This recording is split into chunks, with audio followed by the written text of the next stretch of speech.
CEO mocked Naomi Brooks. 4 years later, she returns with twins and the merger contract.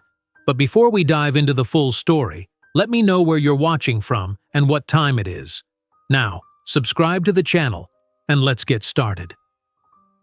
New York City gleamed with promise in the spring sunshine of 2008, its skyscrapers reaching toward clear blue skies that seemed to mirror the limitless possibilities Naomi Brooks had always dreamed of. Standing before the bathroom mirror in Benjamin's luxurious Upper East Side apartment, Naomi's trembling fingers held the pregnancy test, its positive result unmistakable. 2 pink lines that would change everything.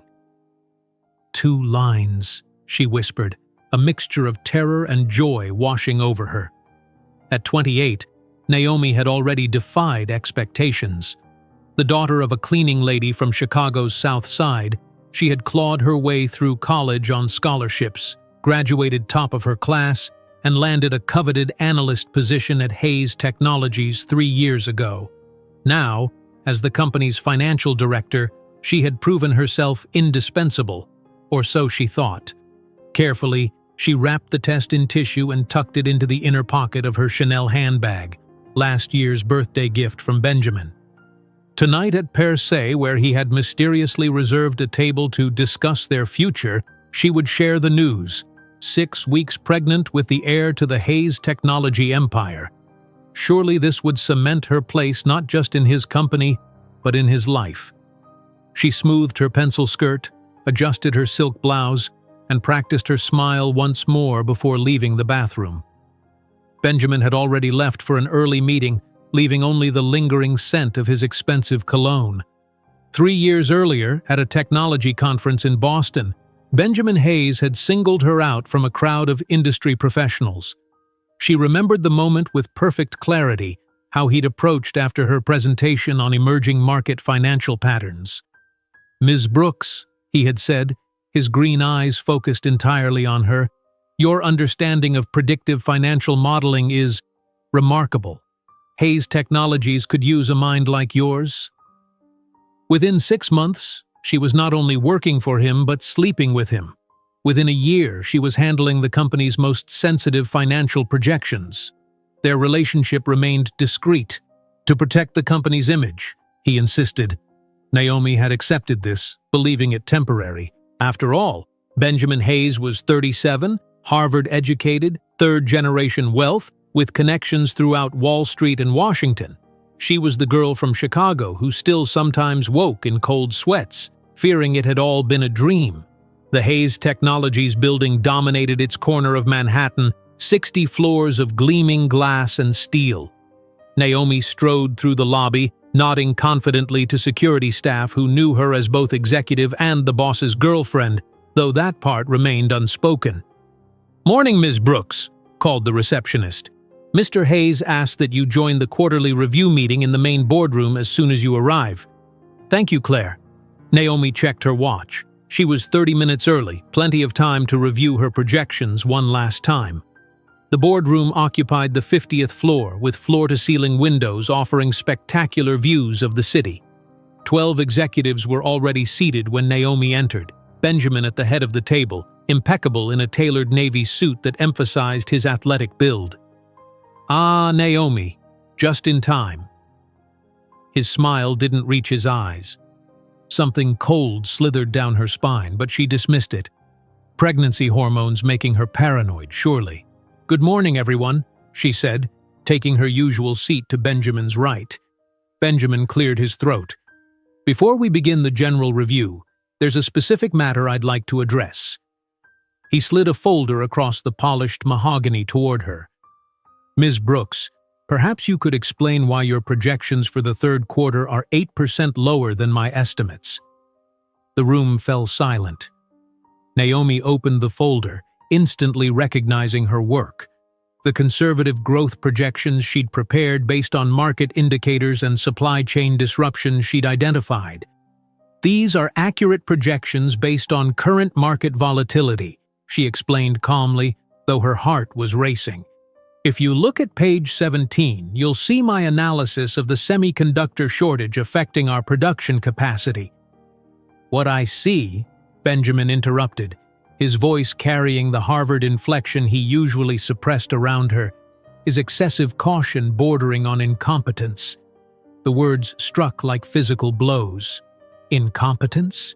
She had triple-checked these numbers. "Benjamin, Mr. Hayes, in this setting, please." His tone was glacial. "Perhaps this is the problem when we promote people beyond their capabilities.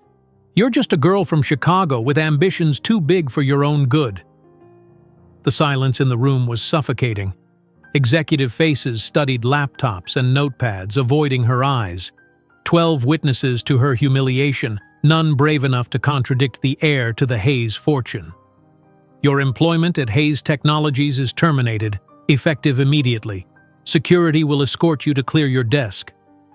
Benjamin's face remained impassive. "Incompatibility with our strategic vision and lack of executive judgment." The room emptied quickly, executives filing out with mumbled condolences they didn't mean. Benjamin closed the door behind the last of them, then turned to face her. "How long did you think you could hide this from me?" He threw something onto the table between them, her pregnancy test, retrieved from her bag. The blood drained from Naomi's face. I just found out. I was going to tell you tonight. Children would ruin my corporate image, and you clearly don't have what it takes to be the mother of my heirs." His voice dripped with disdain. "Did you honestly think the Hayes family would accept a cleaning lady's granddaughter from Chicago? Someone so common?" Each word lacerated deeper than the last. Tears formed in Naomi's eyes, but she refused to let them fall.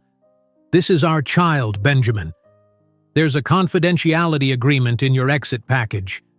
He ignored her words completely. 6 months' salary in exchange for your silence. Take it and disappear, or fight and lose everything. Our child deserves to know their father." "Our?" Benjamin laughed coldly. "You'll never be anything more than a footnote in my company's history, Brooks. And as for this problem, I'm sure you'll make the sensible decision." His meaning was unmistakable, and the casual cruelty of it stole her breath. "Security is waiting outside." He straightened his tie. "Don't contact me again. My lawyers will handle any necessary communications." That night, in her small rented apartment in Brooklyn, the one she'd kept despite spending most nights at Benjamin's place, Naomi sat motionless on the edge of her bed. Her phone rang continuously. Word had spread fast. Benjamin had been thorough. Former colleagues called with fake sympathy. Financial headhunters suddenly canceled scheduled interviews. In less than 12 hours, she had become radioactive in Manhattan's financial circles. Her bank account showed a balance of $2,000, 1 month's rent and little else. The severance would come with the signed confidentiality agreement, which sat unopened on her kitchen counter. 6 months to find a new position in an industry where Benjamin Hayes's influence reached into every corner. Naomi placed a hand over her still flat stomach. "It's just us now," she whispered. Her phone buzzed with a text from an unknown number. "Heard what happened. Hayes is telling everyone you manipulated financial data. Nobody will touch you now. Sorry." The betrayal was so complete, so calculated, that it transcended pain and crystallized into something harder. Naomi walked to her small desk and retrieved the only photo she had of herself and Benjamin, taken at a company retreat, his arm casually around her shoulders, both smiling. She tore it in half, then quarters, then confetti. "He will regret every word," she whispered, her voice steady despite the tears streaming down her face. "Every single word." While tears dried on her face, Naomi couldn't have imagined that in 12 years she would be commanding a billion-dollar company, and Benjamin Hayes would be begging to know the children he had rejected before they were even born. The New York Times business section lay open on Naomi's kitchen table, its job listing circled and annotated with her neat handwriting. 3 weeks had passed since her termination, and each morning began the same way. Scan the listings, send applications, prepare for rejection. Today was no different. Senior financial analyst at Meridian Capital, she read aloud, circling the posting with red pen. Perfect match for her qualifications. She crafted her application with meticulous care, highlighting her expertise while carefully omitting any reference to how things had ended at Hayes Technologies. 4 hours later, her phone rang. The Meridian hiring manager, impressed by her resume, wanted an immediate interview. Hope flickered as Naomi changed into her last remaining power suit, the navy blue one she'd saved from the humiliating clear-out of her office. At Meridian's Madison Avenue headquarters, the interviewer, a silver-haired man named Elliot Davidson, smiled warmly as he reviewed her CV. "Your credentials are extraordinary, Ms. Brooks. Lead financial analyst at Hayes Technologies at just 28. Very impressive." "Thank you," Naomi replied, maintaining her professional smile despite the flutter of anxiety in her stomach. "And yet," Davidson continued, his finger tapping a particular line on her resume, "I'm curious about your departure. Hayes Technologies rarely lets talent of your caliber slip away." "I was seeking new challenges," Naomi answered with the practiced response she'd rehearsed in her bathroom mirror. Davidson nodded, then reached for his desk phone. "Would you excuse me for just a moment?" He turned slightly away, his voice lowered but still audible. "Janet, get me Benjamin Hayes, please." "Yes," his direct line. Naomi's blood froze. The remaining minutes of the interview passed in a blur. Davidson's demeanor noticeably cooled after his brief, hushed conversation. His parting words confirmed her fears. "Your qualifications are impressive, Ms. Brooks, but I don't believe you'd be a cultural fit for Meridian." This scene repeated itself across Manhattan over the following weeks. At Morgan Stanley, "We've unexpectedly filled the position internally." At Goldman Sachs, "Your experience is remarkable, but we're looking for someone with more sector-specific expertise." At Blackstone Group, "Your references raised some concerns about your financial modeling approach." By the 6th week after her termination, Naomi's bank account had dwindled to $800. Rent was due in 10 days. The confidentiality agreement remained unsigned on her counter. Signing would solve her immediate financial problems, but felt like final surrender to Benjamin's narrative. On a rainy Tuesday morning, Naomi found herself standing outside a diner in the Lower East Side, staring at a "Waitress Wanted" sign in the window. Her hand instinctively went to her stomach, the small bump now just becoming noticeable. Inside, the manager, a tired-looking woman in her 50s, barely glanced at the resume Naomi had hastily edited, removing any mention of her MBA and executive experience. "Ever waitressed before?" the manager asked. Naomi hesitated. "I have extensive customer service experience." The woman snorted. "That's a no then. But you look desperate enough to learn quick. $6 an hour plus tips. Morning shift starts at 5:30. Can you start tomorrow?" The following morning, Naomi donned the red checkered uniform that hung loosely on her frame, strategically concealing her pregnancy. By noon, her feet were throbbing, and she'd spilled coffee twice.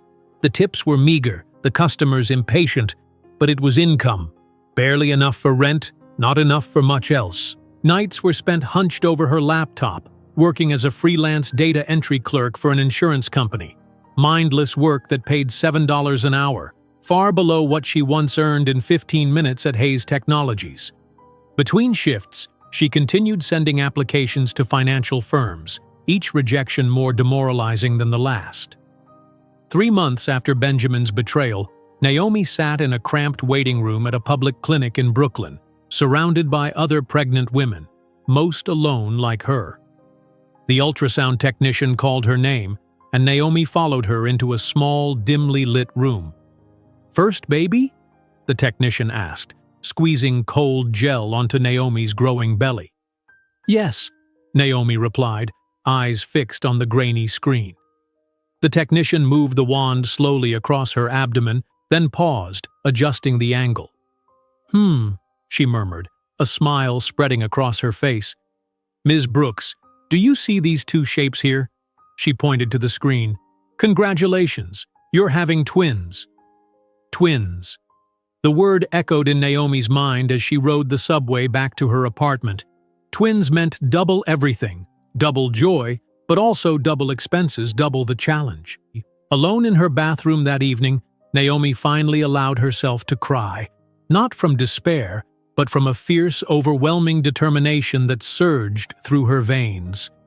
"We'll make it," she whispered to her reflection, hands cradling her belly. "Somehow, we'll make it." The next morning, Naomi made a decision. She carefully removed the Cartier watch from its velvet box, Benjamin's gift for their second anniversary, worth at least $10,000. Her last connection to her former life.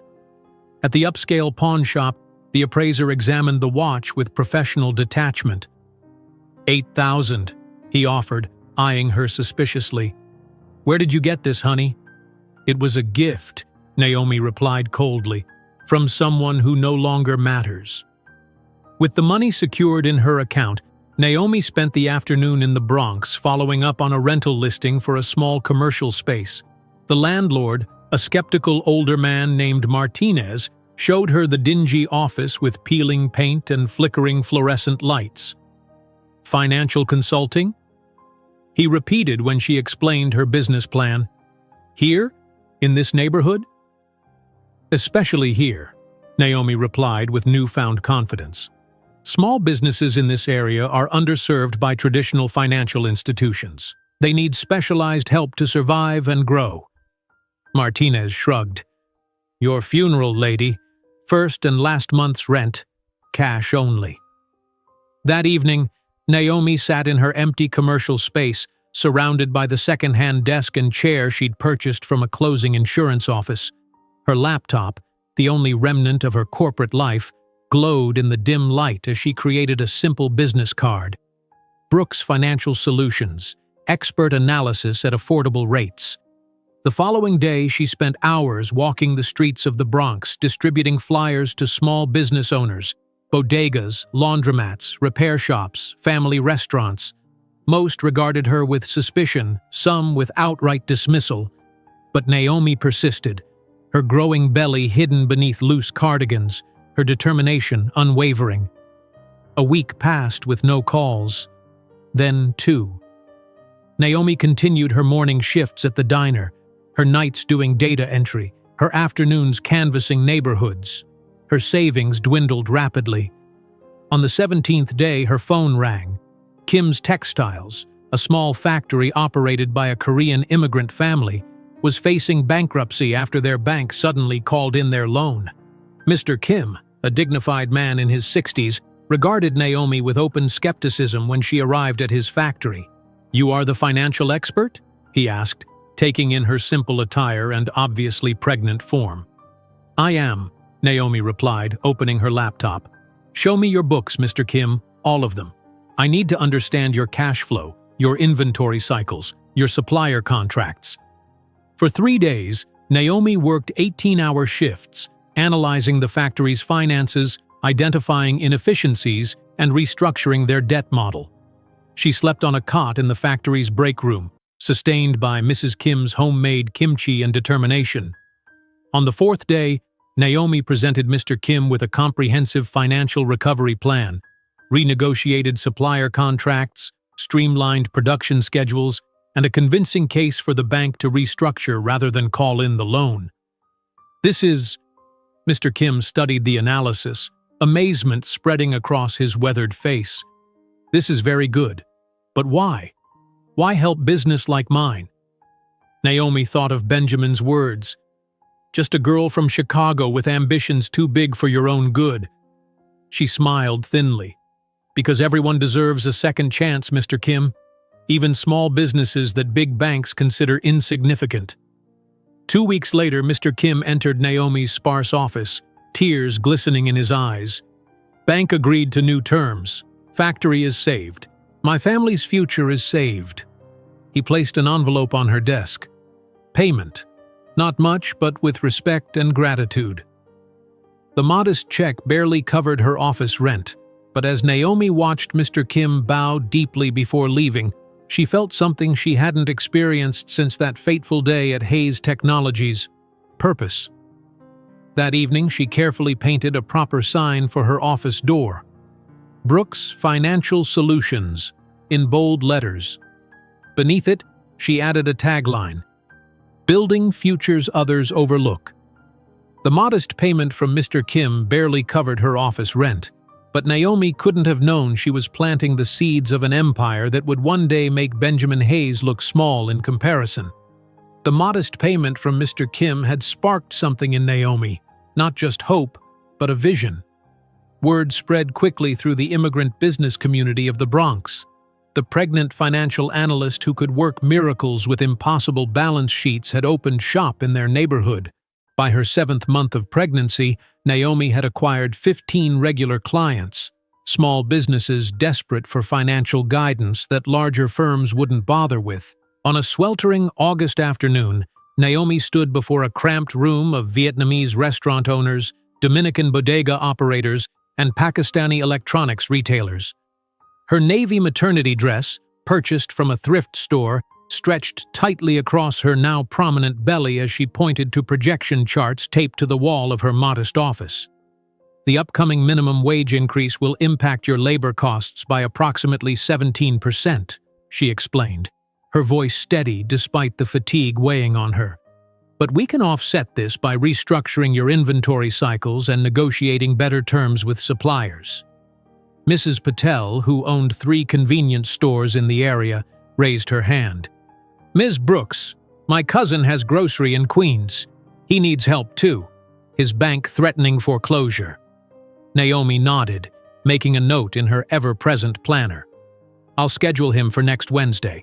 If you can send me his basic financials tonight, I'll review them before… A sharp pain cut through her abdomen, stealing her breath mid-sentence. The room fell silent as Naomi gripped the edge of her desk, knuckles whitening. Ms. Brooks? Mr. Nguyen, a restaurant owner, rose from his chair. You okay? I'm fine, Naomi insisted, though another contraction gripped her moments later. Just Braxton Hicks. False contractions. We should continue with… This time the pain was unmistakable. Liquid warmth trickled down her legs, pooling on the linoleum floor beneath her. Call ambulance, Mrs. Patel shouted, rushing to Naomi's side. Baby coming now! No ambulance! Naomi gasped between contractions. Too expensive. Just need a taxi. Mr. Nguyen was already on the phone while Mr. Diaz helped Naomi to the small couch in the corner. The room erupted in a flurry of activity. Mrs. Patel gathering Naomi's purse and phone, Mr. Rodriguez clearing a path to the door. My appointment book, Naomi insisted, pointing weakly to her desk. Need to reschedule. Forget appointments, Mrs. Patel said firmly. Baby's more important than business today. Outside, a yellow taxi screeched to a halt, its driver, a burly Russian man with a salt and pepper beard, leaping out to help. Hospital? Which one? He demanded, opening the back door.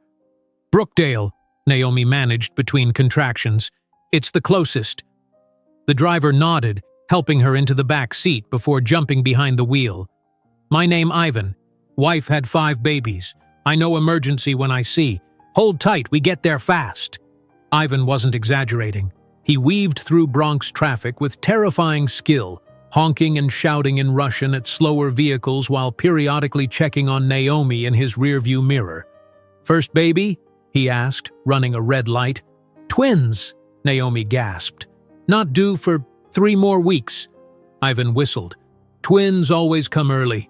My sister had twins. Is father meeting you at hospital? The question struck Naomi like a physical blow. There's no father, she replied, her voice barely audible over the taxi's rattling engine.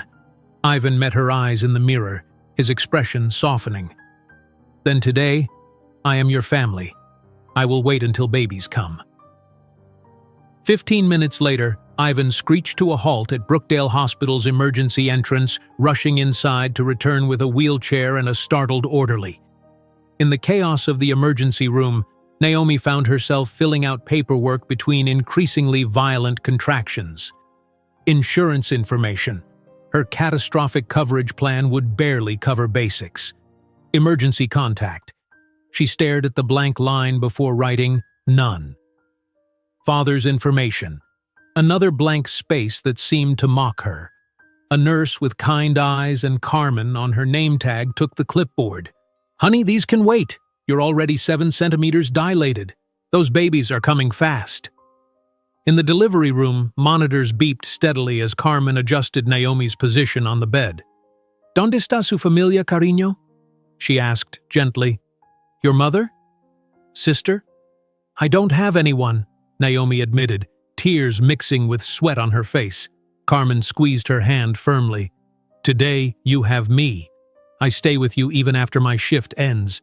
Now push when I tell you, okay?" The next 2 hours blurred into a haze of pain, effort, and Carmen's steady encouragement. "I see the head. Push again, mamita. You're doing great." At 7:32 in the evening, Elijah Brooks entered the world with a powerful cry, his tiny fists clenched as if ready to fight. 11 minutes later, his sister Olivia followed, her arrival marked by a more contemplative whimper. "They're perfect," Carmen whispered, placing the swaddled infants in Naomi's trembling arms. "Two beautiful, healthy babies." Exhausted beyond words, Naomi gazed at her children's faces, searching for traces of Benjamin and finding them, Elijah's determined chin, Olivia's high cheekbones. But there was something else there too, something entirely their own. "I'll protect you," she promised them softly, "whatever it takes." Carmen returned with an old Polaroid camera. "Hospital policy is digital pictures now, but I keep this for special cases. Every baby deserves their first family photo, yes?" The flash captured the 3 of them, Naomi pale and exhausted but smiling, tiny Elijah and Olivia nestled against her chest. Their first family portrait, with no empty spaces waiting to be filled. 3 weeks later, Naomi's tiny Brooklyn apartment had transformed into a makeshift nursery office hybrid. 2 second-hand bassinets flanked her desk, where she typed financial projections with one hand while rocking Olivia's bassinet with the other. Elijah slept soundly, his tiny chest rising and falling in peaceful rhythm. Sleep had become a luxury Naomi could rarely afford. Between 3-hour feeding cycles, diaper changes, and maintaining her client base, she averaged perhaps 4 fragmented hours of rest each night. Dark circles shadowed her eyes, and her clothes hung loosely on her frame. The phone rang, startling Olivia awake. Naomi sighed, lifting her daughter while reaching for the receiver. "Brooks Financial Solutions," she answered, her professional tone contrasting with the baby wriggling against her shoulder. "Ms. Brooks, it's Mr. Kim. Big problem at factory. Bank threatening again. New loan officer says our restructuring plan insufficient. Need meeting today, or we lose everything." Naomi glanced at the twins, then at her unwashed hair and milk-stained t-shirt. "Mr. Kim, Please," his voice cracked. 30 workers will lose jobs. My family will lose everything." 2 hours later, Naomi entered the Midtown office of First National Bank, the twins secured in a second-hand double stroller. She had managed a quick shower and found her one remaining pre-pregnancy suit jacket, which she wore unbuttoned over a nursing top.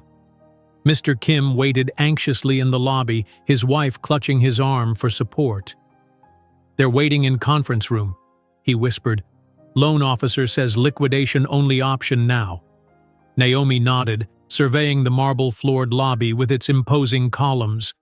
Places like this had once been her natural habitat. Now she felt like an intruder, acutely aware of her bargain store shoes and the spit-up stain she'd tried to cover on her shoulder.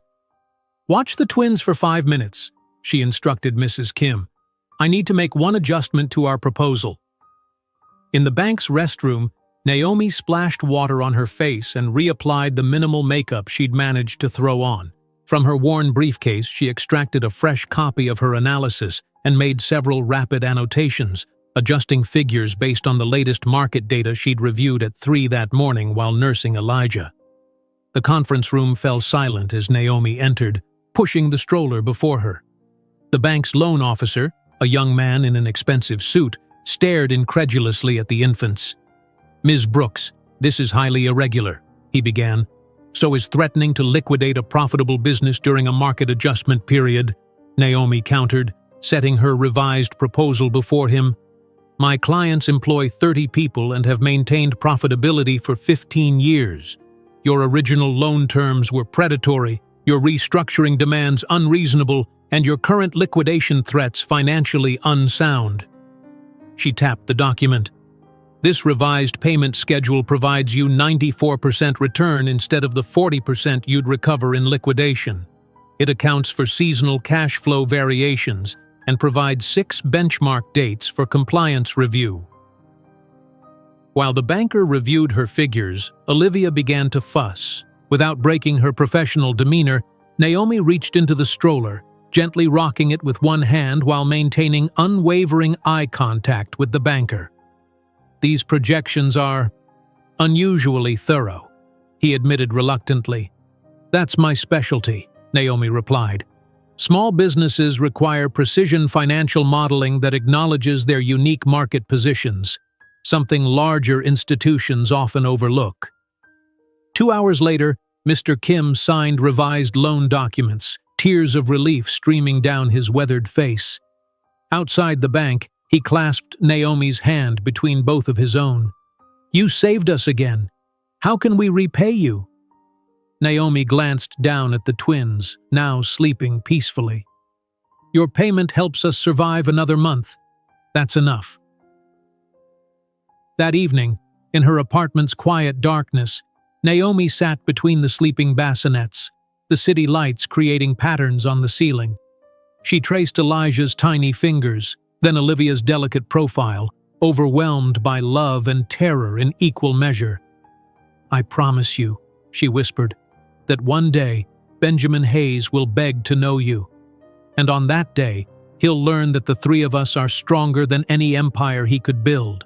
While kissing her sleeping babies' foreheads, Naomi didn't know she was just beginning a journey that would transform her from desperate financial consultant to one of the most powerful women in the business world, a transformation Benjamin Hayes would observe with growing alarm. Dawn crept through the Brooklyn apartment window, casting soft light on Naomi's exhausted face. The twins, now 2 years old, still slept peacefully in their shared room, a luxury Naomi had prioritized when they outgrew their bassinets. She'd been awake since 4:30, reviewing financial models for a bodega chain facing supplier issues while preparing bottles and organizing the day's childcare rotation among her clients' teenage daughters. Naomi rubbed her eyes, the familiar burn of sleep deprivation a constant companion these past 2 years. 4 hours of sleep had become her norm, midnight to 4 if the twins allowed it.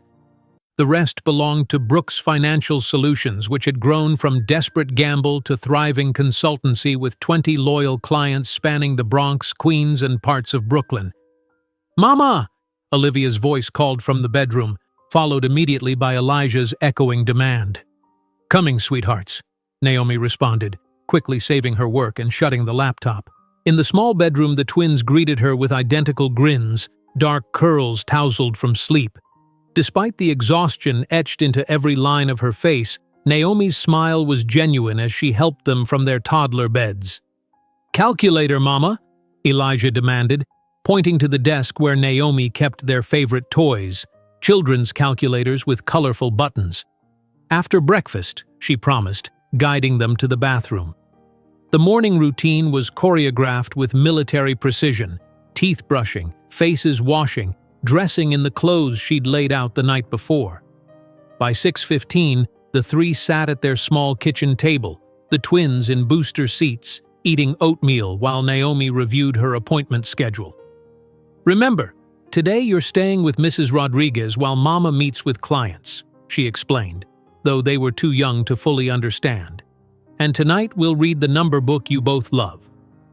At 7:30, Naomi dropped the twins with Mrs. Rodriguez, the elderly widow who lived down the hall and watched the children in exchange for Naomi's help with her building's threatened eviction case. By 8, she was settled in her small Bronx office, the second-hand furniture now supplemented with proper filing cabinets and a conference table salvaged from a bankrupt law firm. The phone rang as she was organizing client files. Brooks Financial Solutions, she answered, her voice shifting into professional mode. Ms. Brooks, it's Patel here. Something doesn't feel right with the commercial property market. My brother-in-law wants me to invest in expansion, but the numbers seem inflated. Naomi straightened, interest peaked. What locations is he considering? Retail spaces in Queens and Lower Manhattan. Says it's a golden opportunity with guaranteed 20% annual return. Mr. Patel, can you come in this afternoon? I'd like to review these projections. I've been tracking some concerning patterns in commercial real estate valuation. Over the next 2 weeks, Naomi analyzed market trends with obsessive precision, working late into the night after putting the twins to bed. Her instincts screamed warning: artificially inflated commercial property values, predatory lending practices targeting small business owners, and unsustainable growth projections. She called an emergency meeting with her 5 clients considering property expansion, spreading charts across her conference table. The market is positioning for a significant correction, she explained, pointing to her analysis. These properties are overvalued by 30 to 40%. I strongly recommend delaying expansion for at least 8 months. Mr. Patel frowned. But my brother-in-law says, your brother-in-law is looking at broker projections, not underlying economic indicators. Naomi interrupted gently. Trust me on this, please. I wouldn't advise caution without substantial evidence. 12 weeks later, headlines announced what Naomi had predicted: a sharp collapse in commercial real estate values, with small business owners caught in the fallout. The phone in her office rang constantly as her clients, who had heeded her warning, called to express their gratitude. Ms. Brooks, you saved my family's future, Mr. Patel declared, bursting into her office one morning in October. My brother-in-law lost everything when the bank called his loans, but I still have my business because of you. He wasn't alone. A tall, elegantly dressed Chinese-American man stood beside him, observing Naomi with open curiosity. This is William Chen from Blackridge Capital, Mr. Patel introduced. I told him how you saved many businesses with your warning. He wants to talk to you. Naomi glanced down at her practical but worn blouse, suddenly conscious of the professional gulf between them. Blackridge Capital was a mid-sized investment firm with a growing reputation for identifying undervalued technology assets. A pleasure to meet you, Mr. Chen, she said, extending her hand with the confidence she'd cultivated at Hayes Technologies and never lost, despite everything. Chen surveyed her modest office, his gaze lingering on the playpen in the corner where the twins were stacking blocks and working on their toy calculators, imitating their mother with comical seriousness. Interesting operation you have here, Ms. Brooks, he observed. Patel tells me you predicted the commercial real estate collapse 3 months before our analysts flagged it as a serious concern. I work with businesses directly affected by market fluctuations, Naomi explained.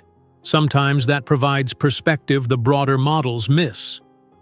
Would you mind sharing your analysis method?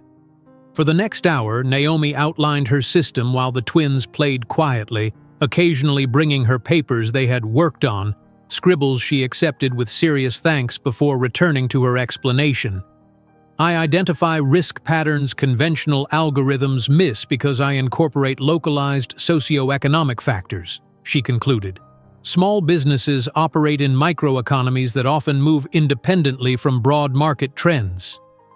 Chen nodded thoughtfully. Blackridge could use someone with your talent. Initial salary of $200,000 plus performance bonuses.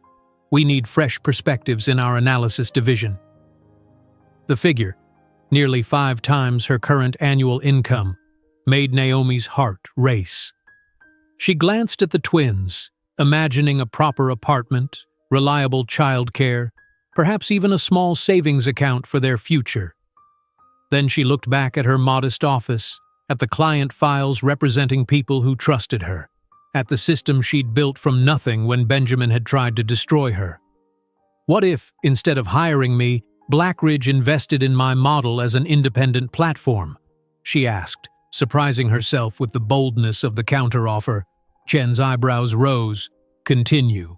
My approach could be scaled into a comprehensive risk analysis platform for underserved market segments.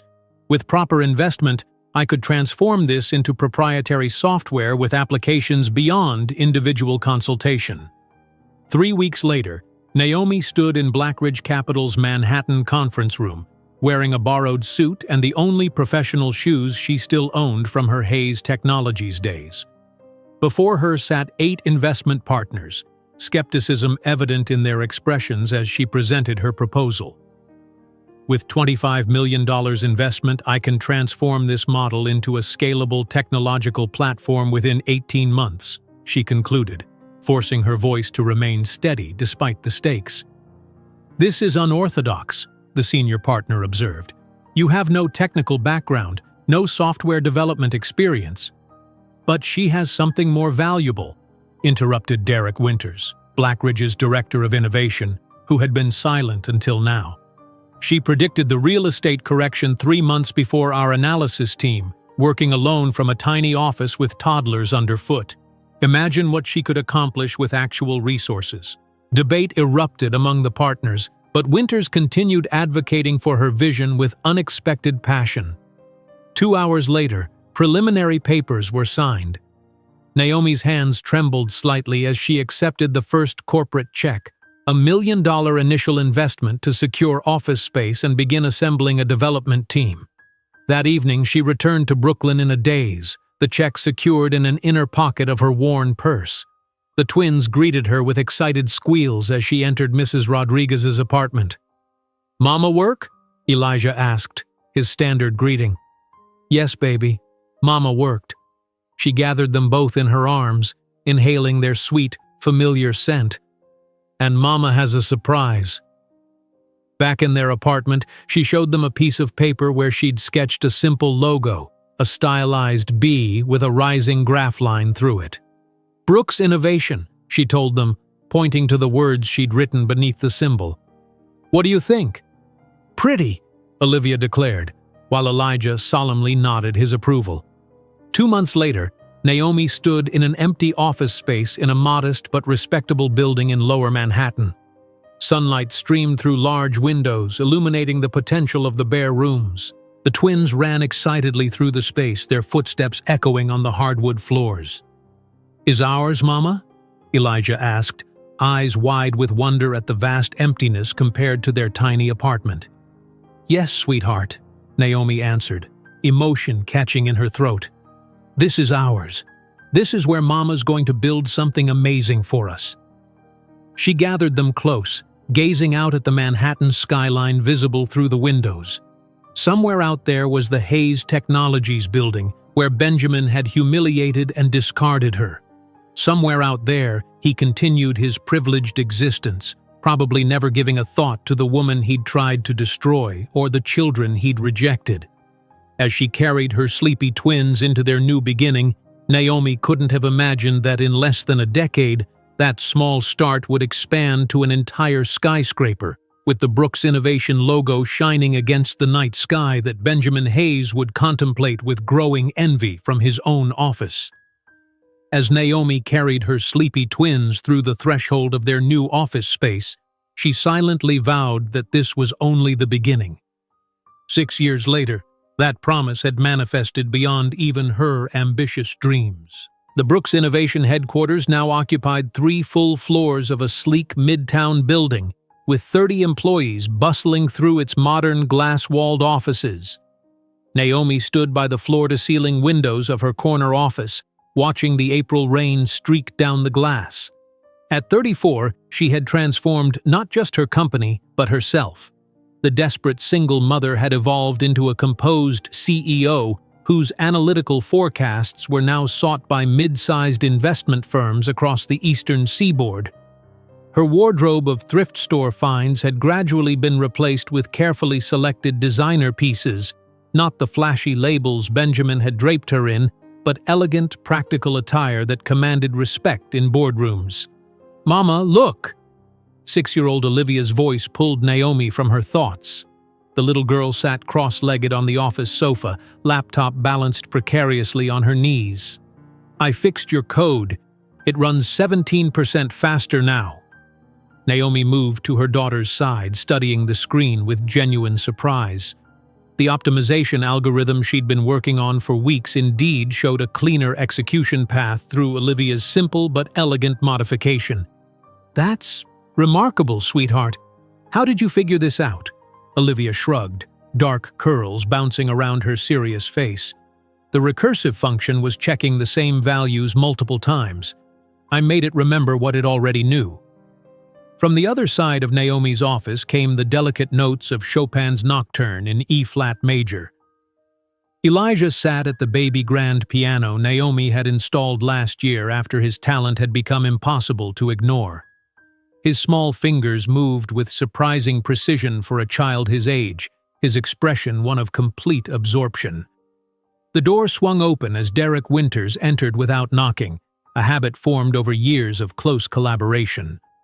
Since that first meeting at Blackridge Capital, he had become Naomi's right hand, eventually leaving the investment firm to join Brooks Innovation as chief operating officer when the company outgrew Naomi's ability to manage alone.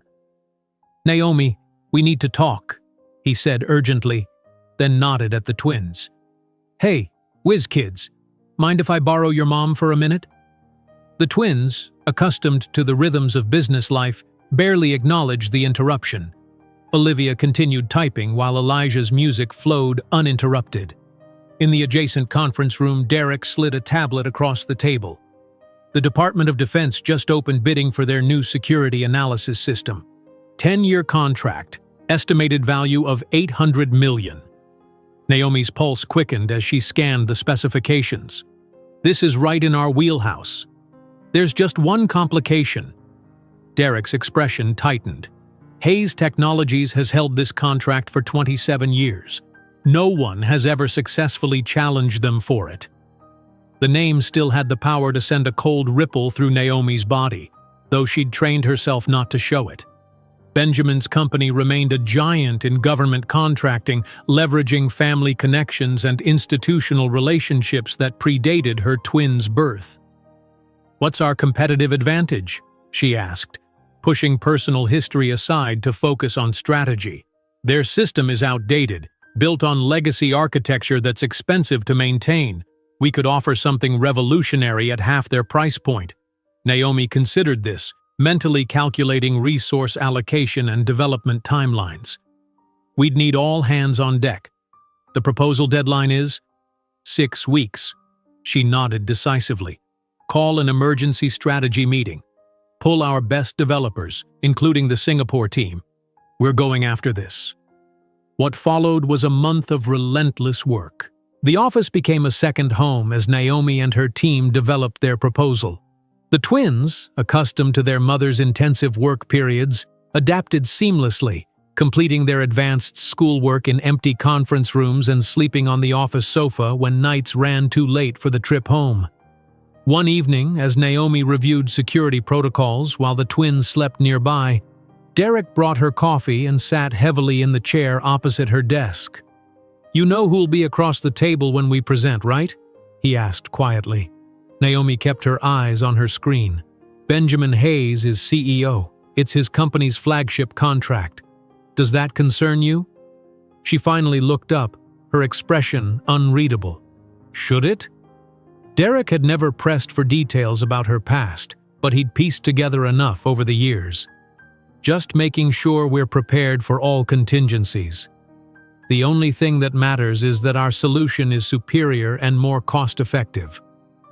Naomi's tone left no room for further discussion. "Benjamin Hayes is just another competitor." On presentation day, Naomi wore a custom-tailored Armani suit in deep navy, an investment in her image as a serious contender. The twins remained at the office with their tutor, though they'd made her promise to report every detail of the meeting afterward. The Department of Defense headquarters buzzed with tension as representatives from 6 technology companies awaited their turn to present. Hayes Technologies representatives arrived last, a team of polished executives led by a silver-haired man Naomi didn't recognize. Benjamin himself was conspicuously absent. When Brooks Innovation's turn came, Naomi commanded the room with quiet authority, demonstrating their system's capabilities with precision and clarity. The military officers and government officials leaned forward in their seats as she outlined cost savings and enhanced security features their competitors couldn't match. "Ms. Brooks," one general interrupted, "you're proposing to deliver this system at 47% of what we currently pay Hayes Technologies. How can you ensure quality won't be compromised?" "Because efficiency and innovation shouldn't be luxury items, General," Naomi replied smoothly. "Our platform was built from the ground up without the legacy constraints that inflate Hayes's maintenance costs. We're not cutting corners. We're eliminating unnecessary complexity." 2 weeks later, Derek burst into Naomi's office, face flushed with excitement. "We got it! The DoD just confirmed. They're awarding Brooks Innovation the full contract." The office erupted in celebration as word spread. Team members who had worked sleepless weeks embraced and cheered. Naomi maintained her composure, thanking each person individually for their contributions. Only when she closed her office door did she allow herself a moment of pure, unadulterated triumph. She thought of Benjamin's cold dismissal 6 years earlier. "You're just a girl from Chicago with ambitions too big for your own good." Now those too big ambitions had just claimed his company's most prestigious contract. The next morning, a discreet financial news alert appeared on Naomi's phone. Hayes Technologies stock down 12% following loss of cornerstone DoD contract. CEO Benjamin Hayes facing board pressure. Scrolling further, a smaller headline caught her eye. Hayes' divorce finalized after 3 years of turbulent marriage. She closed the app without clicking, refusing to give Benjamin's personal life any space in her thoughts. That evening, Naomi took the twins to view their new home, a spacious Upper East Side apartment with views of Central Park. As Elijah and Olivia raced through empty rooms, their excited voices echoing against bare walls, Naomi stood by the wall of windows, watching the sunset paint Manhattan in gold. "Do you like our new home?" she asked when they finally exhausted themselves. "It's enormous," Elijah declared, spreading his arms wide. Olivia, ever practical, was already planning, "My room needs bookshelves to the ceiling. And can I have a coding station by the window?" 6 months later, Naomi stood outside the newly acquired Brooks Innovation Building, the twins beside her as photographers captured the ribbon-cutting ceremony. The company now occupied its own dedicated space, a testament to its meteoric rise from that first tiny office in the Bronx. "Brooks Innovation represents what's possible when we challenge conventional thinking," Naomi told the assembled crowd of employees, clients, and press. "We built this company on the belief that innovation should serve everyone, not just those at the top." As applause erupted, she placed her arms around the twins' shoulders, gazing up at the illuminated company logo now visible across the Manhattan skyline. "We built this together," she whispered to them, her heart full. While admiring the Brooks Innovation logo shining against the night sky of Manhattan, Naomi didn't know that in just 4 years she would be face-to-face with Benjamin Hayes in a conference room, their paths crossing in a way neither could have predicted. The Brooks Innovation logo continued to shine against the Manhattan skyline, a beacon of Naomi's triumph that even Benjamin Hayes could not ignore. As her company flourished, so did the twins, now 8 years old and displaying intellectual capabilities that astonished even the most experienced educators. "Mrs. Brooks, I've reviewed the comprehensive assessments," Dr. Harriet Chen said, sliding a folder across her desk in the private academy's administrative office. "Elijah and Olivia have tested above 150 on the Stanford Binet Intelligence Scale. Their cognitive abilities exceed our standard curriculum by several grade levels." Naomi nodded, unsurprised yet still processing the implications. "What do you recommend?" "Even our gifted program may prove insufficient." Dr. Chen adjusted her glasses. "They require a highly individualized approach. Have you considered specialized institutions for exceptional children?" That evening, Naomi sat in her home office, meticulously reorganizing the twins' educational schedule on the large whiteboard that dominated one wall. Between investor meetings and product development sessions, She'd penciled in specialized tutoring, university-level online courses, and hands-on learning experiences. Sleep would be sacrificed, but she'd long ago accepted that as the price of single motherhood combined with building an empire. Customized education isn't just about academic excellence, she explained to Derek over coffee the next morning. It's about nurturing their specific gifts while ensuring they remain grounded. Derek nodded, having witnessed the twins' extraordinary development firsthand over the years. You've created something remarkable, Naomi. Not just the company, those kids. Sunday afternoons in the Brooks household had evolved into a tradition unlike any other in Manhattan's elite circles. While other powerful families attended exclusive social clubs or retreated to Hampton's estates, Naomi filled her spacious Upper East Side apartment with what the twins affectionately called their chosen family. "Professor Kaplan, could you pass the syrup?" Olivia asked the NASA astrophysicist who sat beside her at the massive dining table where Naomi served her famous Chicago-style pancakes, the single culinary tradition preserved from her humble childhood. Across the table, Elijah engaged in animated conversation with Yolanda Vega, the principal violinist for the New York Philharmonic, while Derek discussed sustainable energy implementation with Dr. Hikaru Tanaka, an environmental engineer whose refugee education program Brooks Innovation supported. These gatherings served multiple purposes, exposing the twins to diverse intellectual perspectives while creating the extended family network Naomi couldn't provide through traditional means. No grandparents doted on Elijah and Olivia, no cousins shared their holidays, but this carefully cultivated circle of brilliant minds and compassionate hearts filled the void with something equally valuable. "Mama?" Olivia's voice broke through Naomi's concentration one morning as she prepared breakfast. The question that followed pierced straight to her heart. "Why don't we have a dad like other kids?"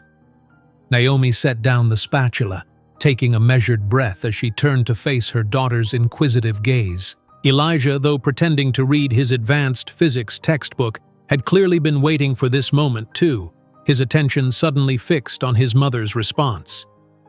"Your father," Naomi began carefully, choosing each word with precision, "made different choices for his life. Choices that didn't include being a parent." "Was he bad?" Olivia pressed, her analytical mind seeking categorization. "No, sweetheart. He made a decision that was right for him at the time, though very painful for me." Naomi maintained her composure, determined to present facts without bitterness. Sometimes adults make choices based on their priorities, and his priorities didn't include us. Elijah closed his book, his expression contemplative. Statistically, children from single-parent households face greater obstacles in educational and economic outcomes, he observed clinically. Yet we appear to be performing above standard deviation expectations. A smile tugged at Naomi's lips despite the heaviness in her chest. That's because statistics don't account for determination, love, and the exceptional support system we've built. The conversation might have continued, but Naomi's phone chimed with an urgent message from her development team. The twins, accustomed to the rhythms of their mother's demanding career, seamlessly shifted back to breakfast and their own intellectual pursuits. In the months that followed, Olivia's natural affinity for programming blossomed into something extraordinary. Naomi discovered her daughter hunched over a laptop late one evening, fingers flying across the keyboard with purpose beyond her years. "What are you working on so intently?" Naomi asked, peering over Olivia's shoulder at lines of code that seemed remarkably sophisticated. "The financial literacy games at school are terrible," Olivia explained without looking up. "They're designed by adults who don't understand how kids think. I'm making something better." Over the next 3 weeks, Olivia dedicated every spare moment to her project, occasionally consulting with Derek for technical guidance, while Naomi watched with quiet pride. The result was Money Matters, an application that transformed complex financial concepts into engaging challenges for elementary-aged children. Meanwhile, Elijah's obsession with piano intensified. His small fingers practiced relentlessly for the prestigious Whitman Young Musicians Competition, often playing the same passage 50 times until achieving the precise emotional cadence he sought. "You need to rest sometimes," Naomi gently suggested one night, finding him still at the piano well past his bedtime. "Rachmaninoff composed while exhausted during his exile," Elijah replied without missing a note.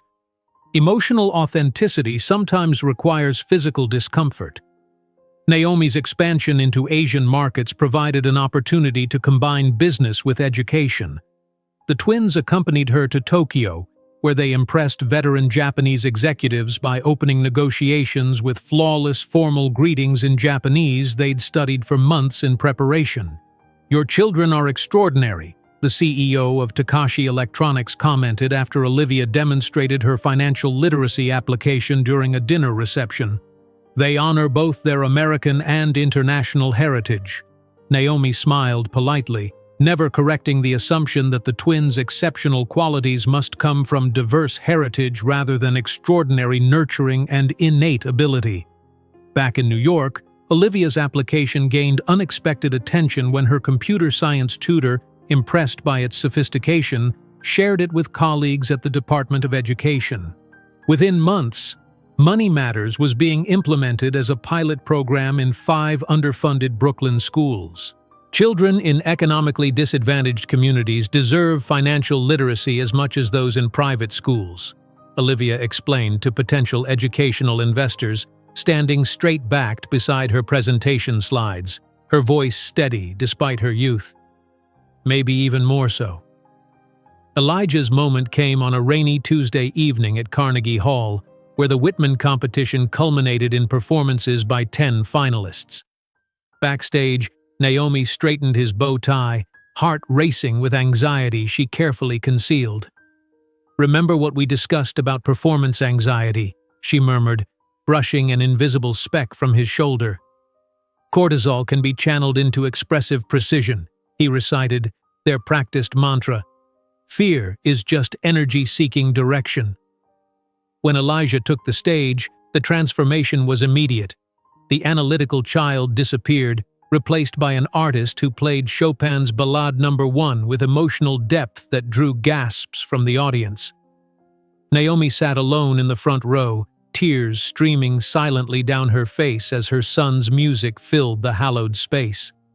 The victory celebration afterward was bittersweet, Elijah surrounded by congratulatory competition officials while other finalists received hugs from extended families. Naomi stood slightly apart, watching her son accept praise with grace, acutely aware of what she couldn't provide despite all she'd accomplished. The New York Education Chronicle featured a small article about Olivia's application being adopted by the public school system. The piece included a photo of the serious-eyed 8-year-old demonstrating her program to enthusiastic third graders. Miles away in the Hayes Technologies executive suite, Benjamin's assistant placed the morning papers on his desk, unaware that the name Brooks accompanying the photo would catch her boss's attention. Benjamin stared at the image longer than necessary, something in the child's determined expression and high cheekbones triggering uncomfortable recognition. He quickly turned the page, dismissing the momentary disquiet as coincidence. Each Friday evening, regardless of business demands, Naomi maintained her weekly assessment ritual with the twins. Seated around their kitchen island with special desserts, they evaluated their accomplishments and challenges with the same analytical rigor applied to corporate quarterly reviews. "What did we learn? What did we achieve? What will we do better?" Naomi would ask, and the twins would respond with remarkable self-awareness, setting goals for the coming week. "I increased my typing efficiency by 12%, Olivia reported proudly during one such session. "But my algorithm still has redundancies I need to eliminate." "I mastered the technical aspects of the Chopin," Elijah added, "but Professor Abramson says I need to find more emotional truth in the Allegretto passage." Naomi raised her glass of sparkling cider in a toast. "To continuous improvement and authentic effort." As they clinked their glasses together in celebration of another successful week, None of them realized that their names had begun circulating in whispered conversations throughout Manhattan's elite circles, or that Benjamin Hayes was starting to piece together the extraordinary success story unfolding just beyond his awareness, the living legacy he had callously rejected. The whispered conversations about the Brooks family had indeed reached more influential circles than Naomi realized. On a crisp autumn morning in 2020, Naomi stood motionless before her bathroom mirror, studying her reflection with the critical eye she applied to financial projections. At 40, her transformation was complete. The desperate single mother replaced by a powerhouse CEO whose very presence commanded respect. The cover of Forbes magazine lay on her vanity, her own image staring back at her beneath the bold headline, "The Oracle of Wall Street: How Naomi Brooks Revolutionized Tech Risk Analysis." The photographer had captured her perfectly, poised in a custom Zac Posen suit, her once rebellious curls now elegantly styled, her eyes reflecting the same determination that had carried her from that tiny Bronx office to commanding a company valued at $2.3 billion. Brooks Innovation now occupied 5 gleaming floors in a Park Avenue skyscraper, its logo prominently displayed on the facade. The company's proprietary risk analysis platform had become the gold standard for financial institutions worldwide, transforming how markets evaluated emerging technologies and predicting 3 major market shifts with uncanny precision. "Mom!" Olivia's voice echoed through their spacious Upper East Side apartment. "Secretary Matthews wants to implement my literacy app in 200 more schools across 5 states. Naomi smiled, making her way to the kitchen where Olivia sat surrounded by tablets and printouts. At 11, her daughter had grown into a remarkably poised preteen whose intelligence was matched only by her compassion. The financial literacy application she'd created had expanded exponentially, now recognized by educational experts nationwide. "That's wonderful news, sweetheart," Naomi replied, pouring herself coffee from the elaborate machine Derek had insisted on installing last Christmas. "Did you incorporate the feedback from the Brooklyn pilot program?" "Of course," Olivia answered, barely looking up from her data. "Engagement increased 23% with the new game mechanics, and retention of complex concepts improved by 18% in under-resourced schools." From the adjacent music room came the complex melodies of Bach's Prelude in C minor.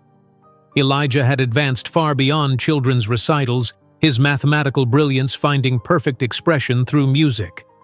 The MIT Technology Review letter lay open on the side table.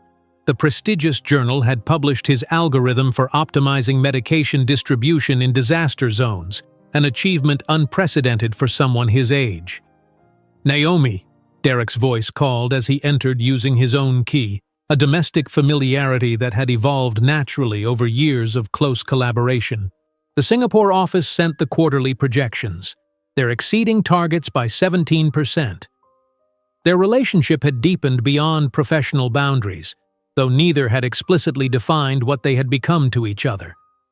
Derek moved through her home with the ease of someone who belonged there, the twins greeting him with the comfortable affection reserved for family. The doorbell chimed as Karina arrived, Naomi's executive assistant for 8 years, and one of the few people who had witnessed the entire trajectory from struggling consultant to industry titan. "Morning, everyone," Karina said, handing Naomi a sleek, cream-colored envelope. "This just arrived by courier. The annual Wall Street Technology Conference wants you as their keynote speaker next month." Naomi examined the elegant invitation. "Interesting. The focus is on adaptive technologies in volatile markets, precisely our specialty." "It would be excellent visibility," Derek noted, scanning the preliminary agenda over her shoulder. "The twins could attend too. Good exposure to the public-facing side of the business." "Can we really go?" Elijah asked, appearing suddenly in the doorway, his interest piqued.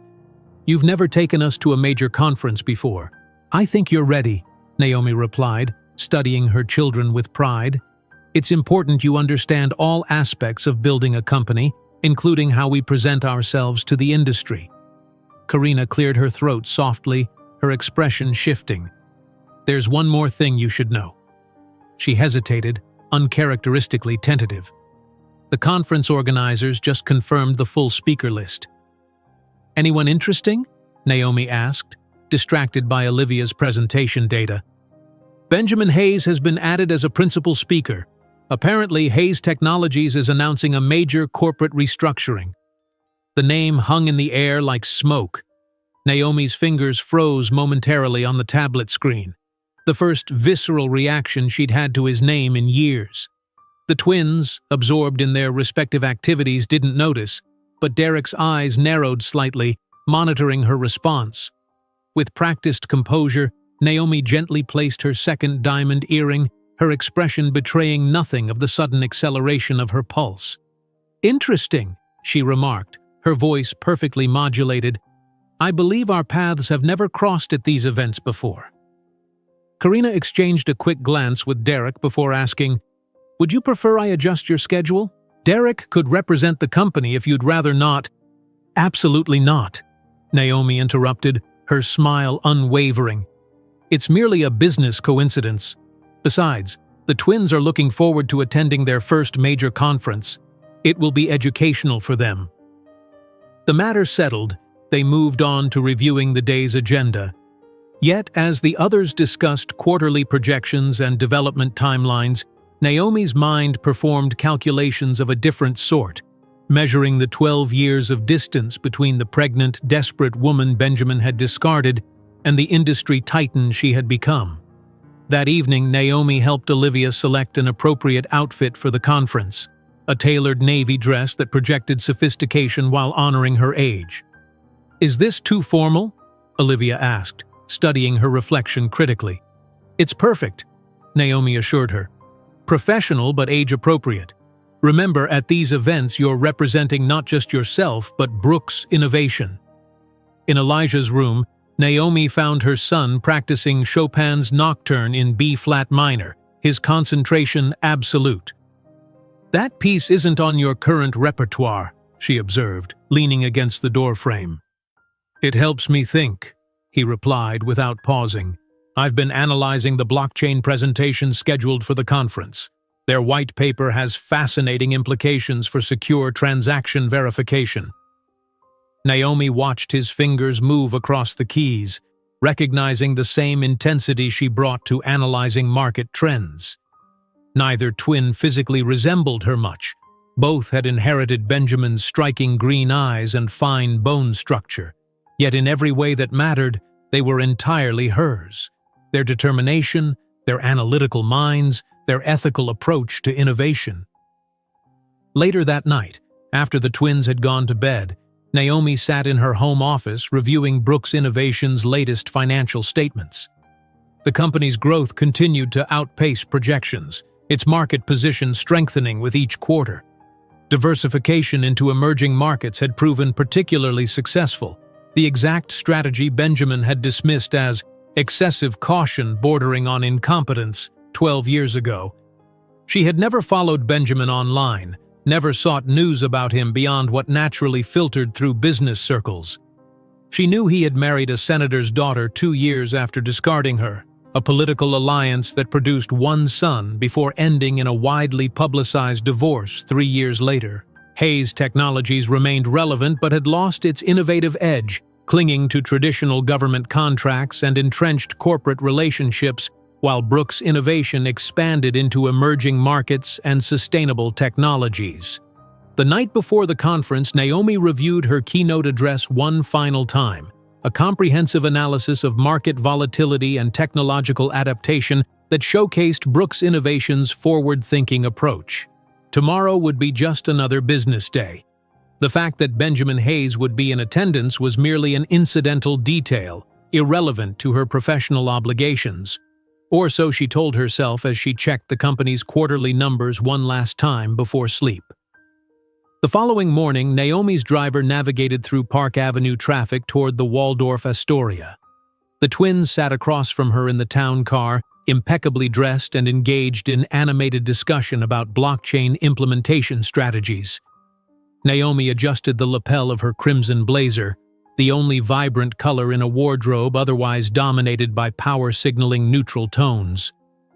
"Remember," she instructed as the car pulled up to the hotel entrance, "you represent Brooks Innovation today.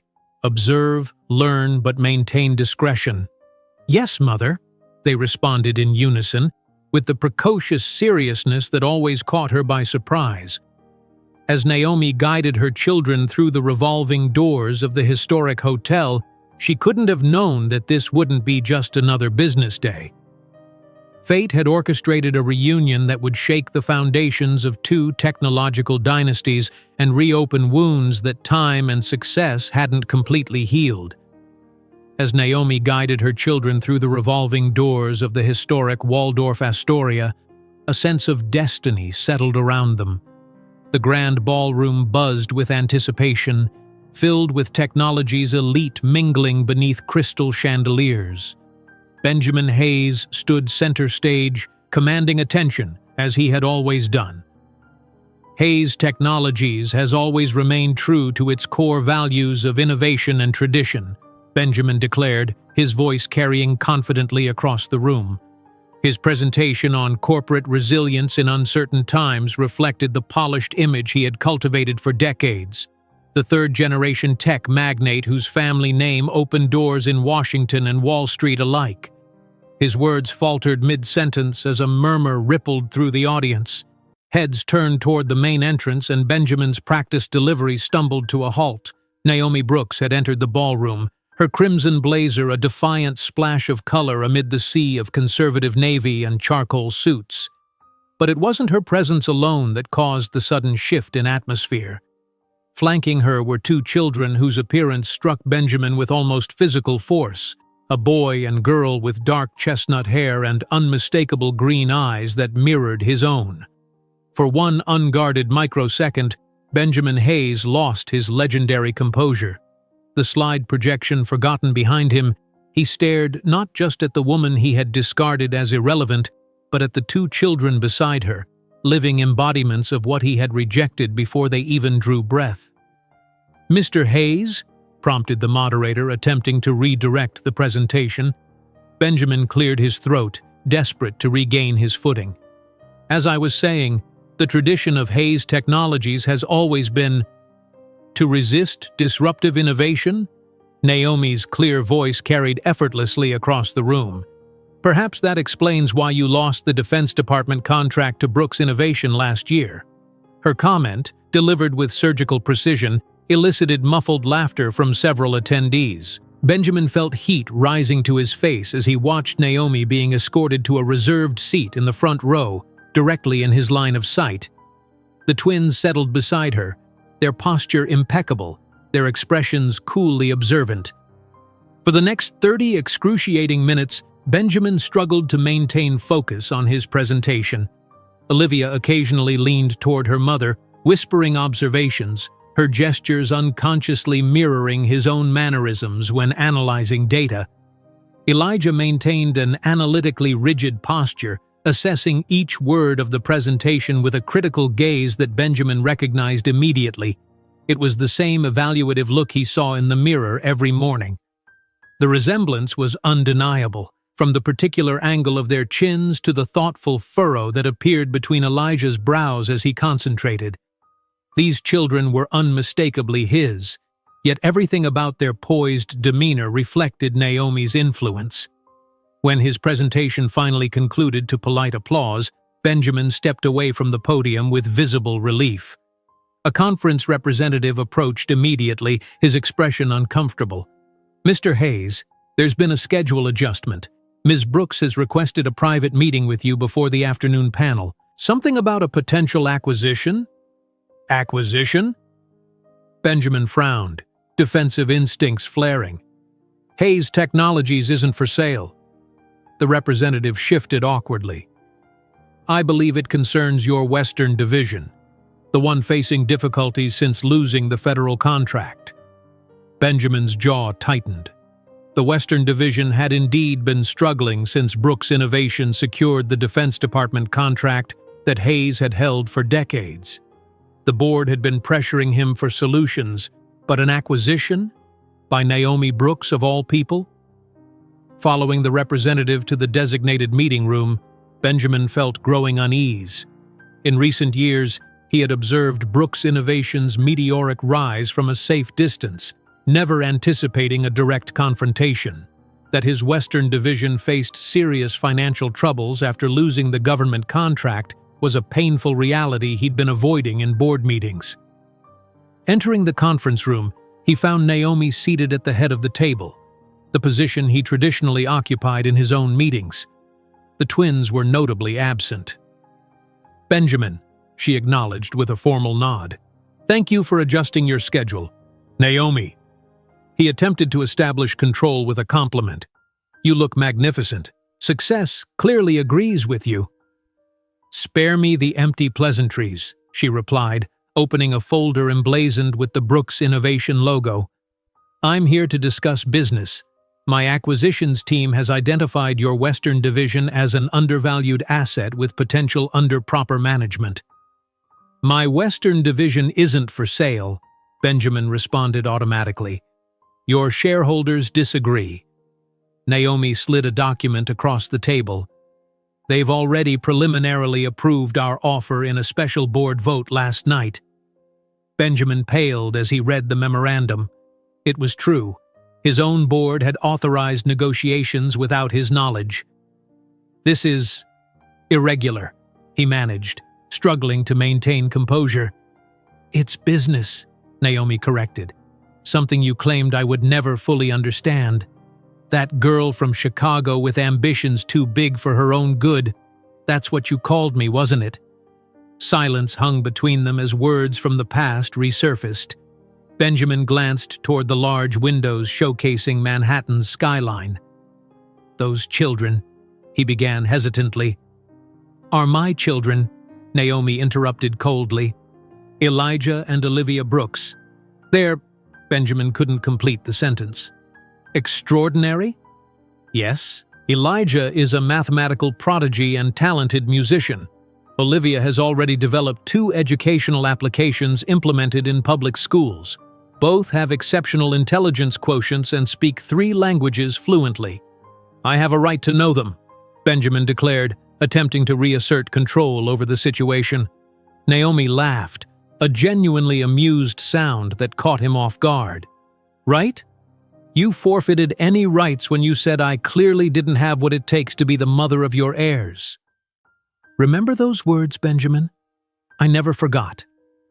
The door opened as the twins entered, now accompanied by a man Benjamin recognized as Derek Winters, Brooks Innovations' COO, and, according to market rumors, Naomi's personal partner.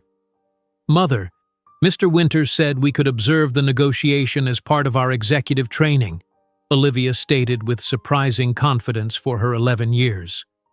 "If it's not inconvenient for Mr. Hayes," Elijah added politely, studying Benjamin with disconcerting intensity. "Mr. Hayes was just asking about you," Naomi responded calmly. "Benjamin, these are my children, Elijah and Olivia. Children, this is Benjamin Hayes, CEO of Hayes Technologies, the company we're considering acquiring. Your company developed the H7 security protocol for government systems, correct?" Elijah extended his hand formally. "I read your technical paper. There are interesting vulnerabilities in the encryption layer that could be corrected with quantum algorithms." Benjamin automatically shook the boy's hand, stunned by the sophisticated analysis from a child who was undeniably his younger copy. "Junior Technology magazine interviewed us last month about our financial literacy project," Olivia commented casually. "They said we're the youngest technology entrepreneurs to receive funding from the Gates Foundation." "I didn't know," Benjamin responded, his voice barely audible. "There's a great deal you don't know," Naomi interjected softly. "Children, why don't you go with Derek to the executive luncheon? I'm sure Dr. Chen from MIT would love to continue that discussion about quantum computing with you." After the twins departed, silence returned to the room, more oppressive than before. "They don't know who I am," Benjamin finally concluded. "They know exactly who you are, the CEO of a declining technology company about to be acquired by their mother's firm," Naomi answered, leaning back in her chair, As for the rest, there's never been any need to complicate their lives with irrelevant details." "Irrelevant?" Benjamin's voice rose. "I'm their father." "No, Benjamin. You're the man who told me children would ruin your corporate image. The man who questioned my ability to be the mother of your heirs, a genetic donor at best." Benjamin felt the weight of reality crashing down upon him. Before him stood not the vulnerable young woman he had discarded, but an unstoppable industry force, wealthier, more powerful, and infinitely more respected than he had become. "What do you want, Naomi? Revenge?" "Revenge?" She appeared genuinely puzzled. "Benjamin, if I wanted revenge, I could have exposed you years ago. Destroyed your reputation with a single interview. What I want is Hayes Technologies' Western division at 30% below market value because it's good business for my shareholders."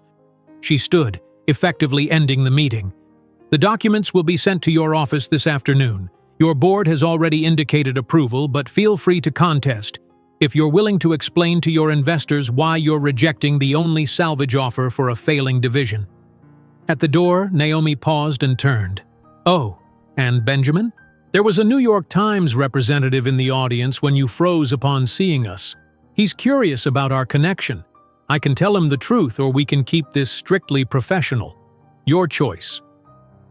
When the twins greeted Benjamin with polite professional indifference, he finally comprehended the magnitude of his loss, not just of a family, but of a legacy Naomi had built without him, an empire more innovative and respected than his own, a painful glimpse of everything that could have been his had he made different choices 11 years ago.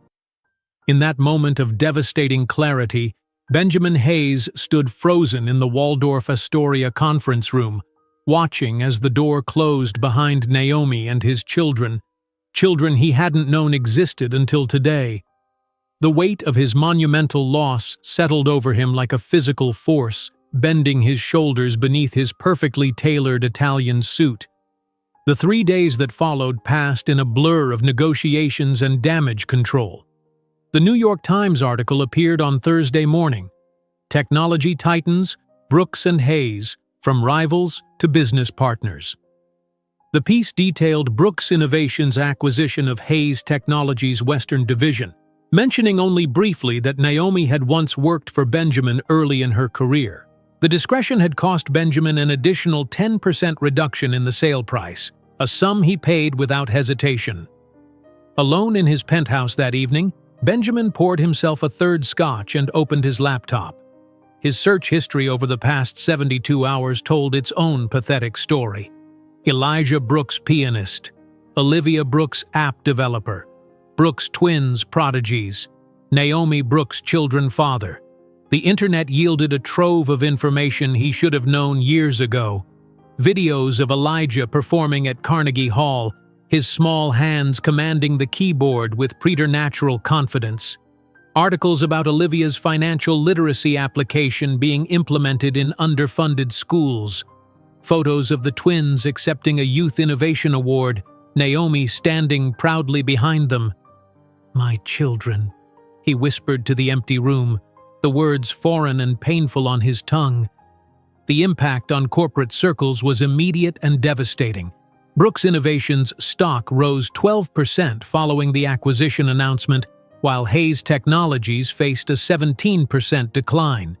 Investors questioned the company's future viability, and whispers of leadership concerns reached Benjamin's ears through discreet channels. The emergency board meeting the following Monday was excruciating. 8 stern faces surrounded the mahogany table, their expressions ranging from disappointment to barely concealed contempt. "You personally knew Naomi Brooks and never leveraged that connection for a more favorable merger?" demanded Walter Grantham, the board's 78-year-old chairman, peering over half-moon spectacles. "This seems like a catastrophic oversight, Benjamin." "Our professional relationship ended years ago," Benjamin replied carefully, avoiding the truth that churned his stomach with acid regret. "Well, perhaps it's time to rebuild bridges," suggested Victoria Harmon, representing the company's largest investment group. "Brooks is clearly willing to negotiate, And those remarkable children of hers could be valuable assets for the future of technology. Imagine bringing that kind of talent into the Hayes family business eventually. Benjamin swallowed hard, unable to explain the true nature of the situation, that those valuable assets were his own flesh and blood, children he had rejected before they drew breath. While Benjamin faced corporate fallout across town in their Upper East Side apartment, the twins finally asked the question Naomi had always known would come. The family's spacious library provided the setting. Elijah at the piano, Olivia typing at her laptop, Naomi absorbed in quarterly projections when Elijah abruptly stopped playing. "He's our father, isn't he?" Benjamin Hayes. Naomi closed her tablet, meeting her son's penetrating gaze. She had prepared for this moment for 11 years, yet the reality still caused her heart to skip. "Yes," she answered simply. "I calculated the probability based on visible genetic markers and chronology," Olivia explained without looking up from her screen. 97.8% statistical certainty. "And he didn't want us," Elijah concluded, his fingers absently striking melancholy minor chords. "He didn't want the responsibility of a family," Naomi corrected gently. "He made a choice based on his priorities at that time. And now he wants to know us because we're valuable?" Olivia's voice contained understanding beyond her years. "He wants to know you because he finally realized what he lost," Naomi replied carefully. "The decision to allow that is entirely yours. I will always respect whatever you choose." The twins exchanged a look, that silent communication they'd shared since infancy. "We want time to consider the implications," Elijah stated formally. 1 week after the article's publication, Benjamin Hayes appeared unannounced in the Brooks Innovation lobby, clutching a thick folder and determination evident in every line of his face. The receptionist, recognizing him immediately, called up to Naomi's office. "Mr. Hayes is here without an appointment," she reported. "Shall I send him away?" After a moment's consideration, Naomi replied, "Have him wait. I'll be available in 45 minutes." For 47 precisely calculated minutes, Benjamin Hayes, the man accustomed to immediate access everywhere, sat in the sleek visitors area of Brooks Innovation, watching employees hurry past, none sparing him a second glance. It was a small power play that didn't go unnoticed. When finally escorted to Naomi's office on the 40th floor, he found her engaged in a video conference with Asian investors. She held up one finger requesting patience and continued her meeting for 10 more minutes, speaking fluent Mandarin that Benjamin couldn't understand. "Benjamin, this is unexpected," she said after ending the call. "Our legal departments have already finalized the acquisition. I'm not here about business." He placed the folder on her desk. "These are paternity acknowledgement documents. I want to legally establish my relationship with Elijah and Olivia." Naomi observed the papers without touching them. "Why? After 11 years?" "Because they're my children." Frustration escaped in his voice. "I have the right to be part of their lives." "Rights," Naomi repeated thoughtfully. "You continue speaking about rights, Benjamin. But parenthood isn't about rights. It's about responsibilities. Responsibilities you explicitly rejected." "I made a terrible mistake," he admitted, his tone softer. "The worst mistake of my life. Let me try to fix this." "There's nothing to fix." Naomi stood, walking to the glass wall that offered a panoramic view of Manhattan. "Elijah and Olivia aren't broken. They don't need fixing or completing. They're extraordinary, whole, happy children." "Naomi, please, I'm begging." Humiliation was visible in every line of his face. "My life. It's not what I thought it would be. My marriage failed. My son with Patricia barely knows me since the divorce. The company is losing relevance. I realized too late what truly matters. And that saddens me for you, Benjamin. Truly." Naomi's tone was gentle but firm. "But I cannot allow you to use my children as remedy for your midlife crisis." "Our children," he corrected automatically. "No," she replied with finality. "They're my children. Every night of fever, every school presentation, every nightmare, every moment of growth, I was there. They are Brooks, not Hayes. Benjamin sank into the chair, defeated. What can I offer then? Money? They're legitimate heirs to the Hayes fortune. Naomi laughed softly. Benjamin, Brooks' innovation is worth $2.3 billion. Each twin already has a $50 million trust fund established from the profits of their own inventions. They don't need your money. The office fell silent as reality solidified. Benjamin looked around, noting the framed photographs.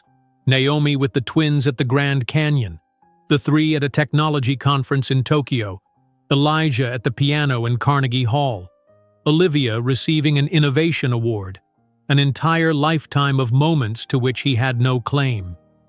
What happens now? He finally asked. That depends on them, Naomi answered. I told them the truth when they asked. Elijah and Olivia are considering whether they wish to meet you formally. They're extremely analytical. They need to process the implications before deciding. And you? After everything I did? How did you build all this? At first, it was pure survival, Naomi admitted. Then it became something larger. I didn't build Brooks' innovation to prove something to you, Benjamin. I built it because I discovered I was capable. Every obstacle you placed in my path eventually became a stepping stone. Naomi's secretary interrupted through the intercom. Your next meeting has arrived, Ms. Brooks, and the twins sent a message confirming they'll be at the office at 4 for the Forbes Under 30 interview. Thank you, Marie. Naomi turned back to Benjamin. Our time is up for now.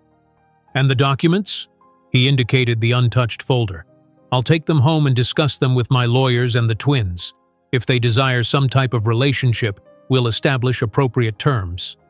In the reception area, waiting for the elevator, Benjamin noticed a framed poster from Brooks Innovations' social responsibility campaign, Building Futures, Not Just Fortunes.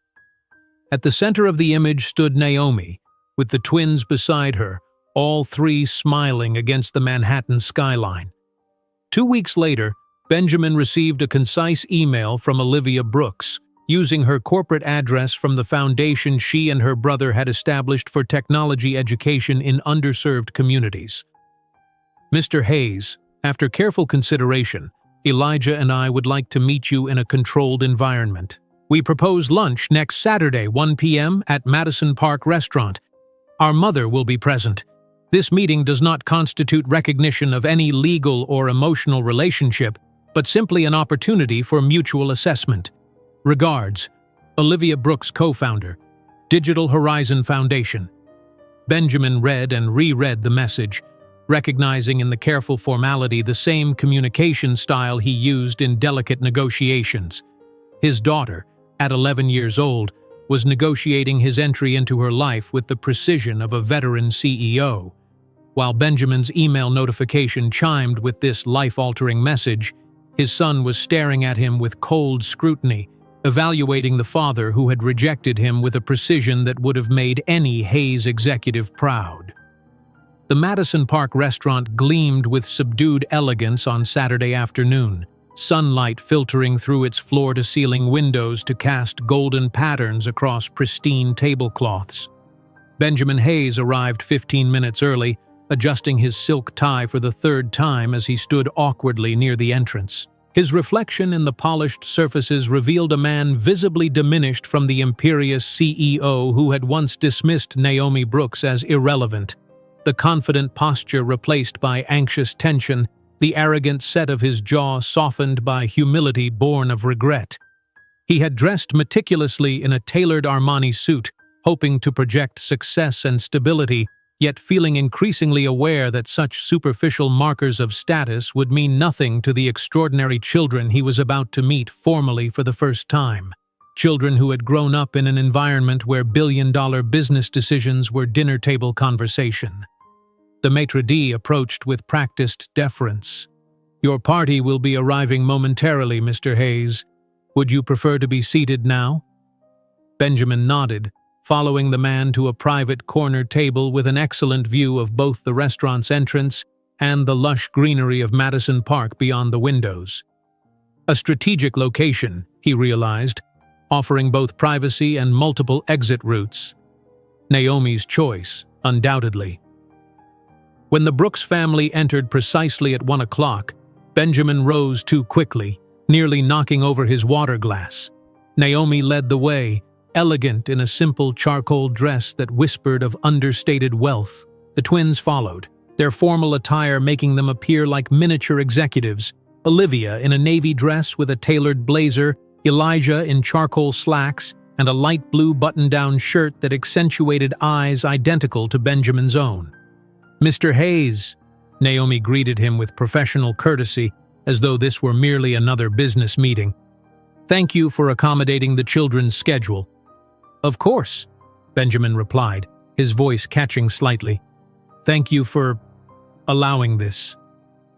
The twins stood with perfect posture, studying him with analytical precision that felt like a physical weight. No hugs, no emotional reunion, just careful assessment. "Mr. Hayes," Olivia began formally, extending her hand, "thank you for agreeing to our terms for this initial meeting." Initial meeting. The phrasing wasn't lost on Benjamin as he shook his daughter's small hand, noting the firm grip she had clearly practiced for business settings. "We've prepared some questions," Elijah added, producing a tablet from his messenger bag as they all sat down. "We believe direct communication will be most efficient." Benjamin glanced at Naomi, who maintained a neutral expression, allowing the children to conduct the interaction on their terms. A waiter approached to take drink orders, creating a momentary respite from the intensity. "Perhaps we should order first," Naomi suggested gently. "Then you can proceed with your questions." After ordering, the twins selecting their meals with sophisticated palates that further emphasized their unusual upbringing, Elijah consulted his tablet before looking directly at Benjamin. "We'd like to understand your perspective on the events of April 2008, he stated, his voice remarkably steady for an 11-year-old discussing his own conception and rejection. Benjamin swallowed hard. "You know what happened?" "Our mother has always been transparent about the basic facts without unnecessary emotional coloring," Olivia replied matter-of-factly. "We understand you were romantically involved, she became pregnant, and you terminated both the relationship and her employment." The clinical description of his cruelty made Benjamin flinch. "It wasn't—" "We're not interested in justifications," Elijah interrupted with a precision that reminded Benjamin painfully of himself in boardroom confrontations. "Just your perspective on those events now, with the benefit of hindsight." Benjamin looked at the three faces watching him, Naomi's composed, the twins expectant, and realized that this was perhaps his only chance at something resembling honesty. "I was selfish, arrogant, and incredibly stupid," he admitted, the words physically painful to speak aloud. "I rejected the greatest blessing of my life because of pride and image concerns that seem absurd now." Statistically, men in positions of power frequently prioritize status over emotional connections, Elijah observed clinically. "Your behavior follows the established pattern." There was no anger in the boy's voice, just analytical distance that was somehow more devastating than rage would have been. Benjamin had expected tears, recriminations, perhaps even childish hope. Instead, he faced two extraordinarily composed children who regarded him as an interesting case study. "What exactly do you hope to gain from this contact after 11 years, Mr. Hayes?" Olivia asked directly, her green eyes, his eyes, studying him with unsettling intensity. Benjamin glanced briefly at Naomi before looking back at the twins. "Honestly, I don't know. I don't deserve a place in your lives. I understand that. Finally, something we agree on," Elijah remarked with a surprising hint of humor that momentarily transformed his serious face, revealing a glimpse of the child beneath the analytical exterior. The unexpected comment broke the tension slightly. Naomi intervened gently. "Perhaps we can agree that this is just a first step, without defined expectations." Lunch progressed with less formality after that initial exchange, though Benjamin remained acutely aware of the twins' evaluative gazes. They were willing to discuss their achievements and interests, Olivia's expanding educational software platform, Elijah's musical compositions, but deflected personal questions with practiced ease. When dessert arrived, Benjamin finally gathered courage to ask the question that had haunted him. "Do you think, would you be open to meeting again?" The twins exchanged that silent communication he had observed before, a twin language of subtle expressions that excluded both adults at the table.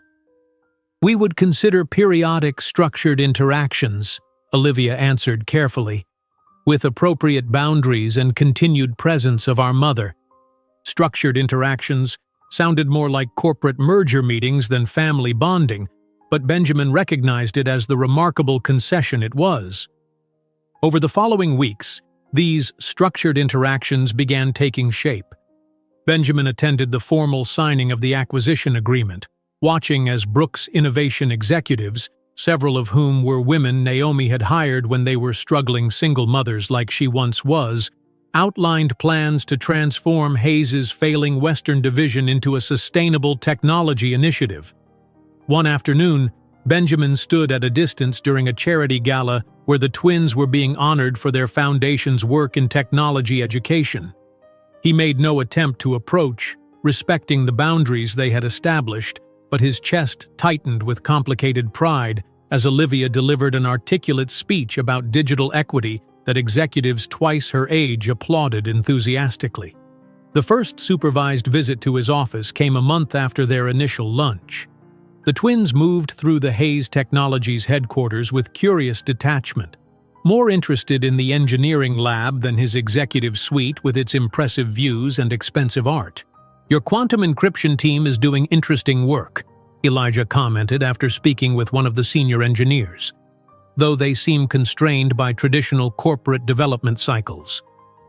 It was neither compliment nor criticism, just observation, yet Benjamin found himself rethinking his company's innovation pipeline based on the casual comment from an 11-year-old boy who shared his DNA but none of his corporate conditioning.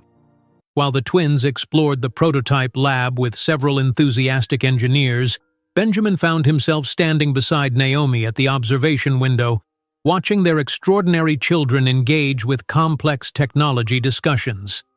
"You did an extraordinary job, Naomi," he said quietly, the admission costing him nothing after weeks of witnessing the results of her parenting. "I would have failed miserably." Naomi continued watching the twins, her expression softening with maternal pride. "I didn't build Brooks' innovation to prove something to you, Benjamin. I built it because I discovered I was capable. Each obstacle you placed in my path ultimately became a stepping stone." The simple truth of her statement struck him with unexpected force. The woman he had discarded had never needed his validation. She had needed only opportunity, which she had created for herself despite his active efforts to destroy her. As they watched the twins animatedly discussing quantum computing possibilities with the Hayes engineers, Benjamin Hayes finally comprehended the most painful truth of all. Naomi Brooks hadn't needed revenge. Her success was justice enough, and the empire she had built with love and determination would be her true legacy, long after the Hayes name was forgotten in the annals of American corporate history. If you enjoyed today's video, I'm sure you'll love the next one. Don't waste time. Just click on the screen,